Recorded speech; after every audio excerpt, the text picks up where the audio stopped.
गौर से सुनिएगा। बाबा साहब जानते थे एक लॉजिक होता है कि किसी को समाप्त करना है अगर आपको, तो उसको नाम को समाप्त कर दीजिए, उसके नाम में विकृत कर दीजिए, वो समाप्त हो जाएगा। तो बाबा साहब ने क्या किया, लॉजिक को ध्यान में रखते हुए संविधान का अनुच्छेद 1 में ही इस देश का नाम क्लियर कर दिया, Bharat, that is India. Bharat होगा, इस देश का नाम भारत होगा। और देखिए अनुच्छेद 393 में इस पुस्तक का नाम क्लियर कर दिया, क्योंकि जानते थे कि जब ये संविधान को बिगाड़ेंगे तो इसका नाम बिगाड़ देंगे। तो अनुच्छेद 393 में एकदम केवल एक लाइन लिख दी कि इस देश के संविधान की पुस्तक का नाम भारत का संविधान होगा। क्या होगा? Constitution of India, but not भारतीय संविधान। और आज हम देख रहे हैं कि हमारी सभाओं में बाबा साहब के कटलेट लगे हुए हैं, हाथ में संविधान है और लिखा है भारतीय संविधान। तो उल्लंघन कौन कर रहा है?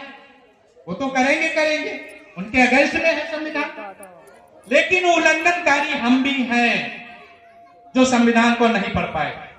अब लोग कहने लगते हैं क्या फर्क पड़ता है भारतीय संविधान और भारत के संविधान कहने में? बहुत बड़ा फर्क, लॉजिकल फर्क पड़ता है।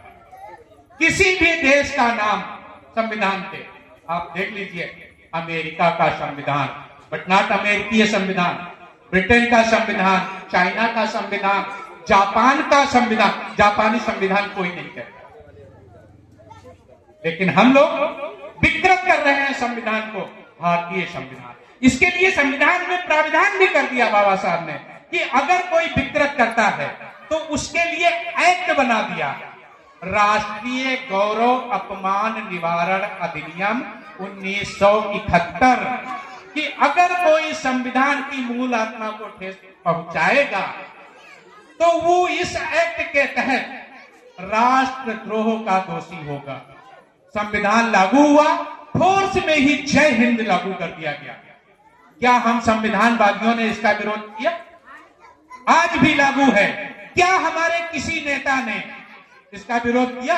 हिंद या हिंदुस्तान का नाम का देश विश्व के किसी पटल पर, किसी नक्शे में न तो देश है, न प्रदेश है, न जिला है, न गांव है, और हम चिल्ला रहे हैं हिंदुस्तान। संविधान का सरासर उल्लंघन। और हमारे नेता संसद में जाते हैं, कितने जाते हैं हर 5 साल में? रिजर्वेशन से कितने नेता जाते हैं? भाई साहब कितने जाते हैं?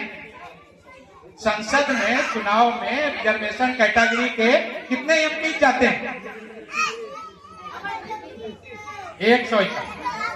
और विधायक कितने जाते हैं पूरे देश में? आंकड़ा रखिए, रखा करिए।